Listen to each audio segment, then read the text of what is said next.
মুখোমুখি হতে যাচ্ছে চিরপ্রতিদ্বন্দ্বী দুই দল আর্জেন্টিনা বনাম ব্রাজিল। এই দুই দলের ম্যাচ মানে দর্শকদের মনে এক বাড়তি উত্তেজনা কাজ করে। বর্তমানে আর্জেন্টিনা তাদের সেরা সময়টা পার করতে আছে। আর্জেন্টিনা যেন হারতেই ভুলে গেছে, অন্যদিকে ব্রাজিল যেন তাদের সবচেয়ে বাজে সময় পার করতে আছে।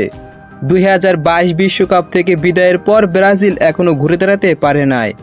2024 কোপা আমেরিকায় এসেও সেই কোয়ার্টার ফাইনাল থেকে বিদায় নেয় ব্রাজিল। ব্রাজিলের এখন একমাত্র লক্ষ্য 2026 বিশ্বকাপ। কিন্তু 2026 বিশ্বকাপ খেলতে হলে ব্রাজিলকে পাড়ি দিতে হবে বিশ্বকাপের বাছাই পর্ব ম্যাচগুলো। সেখানে আর্জেন্টিনার বিপক্ষে মাঠে নামবে ব্রাজিল। চলুন দেখে নিই দুই দলের পরিসংখ্যান। আর্জেন্টিনা বর্তমানে ফিফা র্যাঙ্কিংয়ে 1 নম্বরে, অন্যদিকে ব্রাজিল ফিফা র্যাঙ্কিংয়ে রয়েছে 5 নম্বরে। এখন পর্যন্ত ব্রাজিল আর্জেন্টিনা মুখোমুখি হয়েছে মোট 110 বার। সেখানে ব্রাজিল জিতেছে 43টি ম্যাচে, অন্যদিকে আর্জেন্টিনা জিতেছে 41টি ম্যাচে, 26টি ম্যাচ হয় ড্র।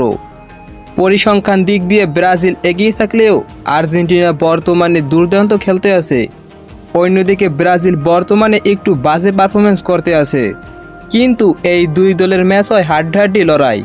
চলুন এবার দেখে নিই ম্যাচটির সময়সূচি। ম্যাচটি বিশ্বকাপের বাছাই পর্ব ম্যাচ, ব্রাজিল বনাম আর্জেন্টিনা।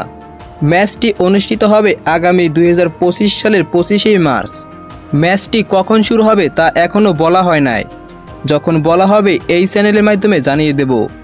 তো বন্ধুরা, এই ম্যাচটি কোন দল জিতবে অবশ্যই কমেন্টে জানাবে। বন্ধুরা, আজ এ পর্যন্তই। দেখা হচ্ছে পরবর্তী কোনো ভিডিওতে। সকলকে ধন্যবাদ।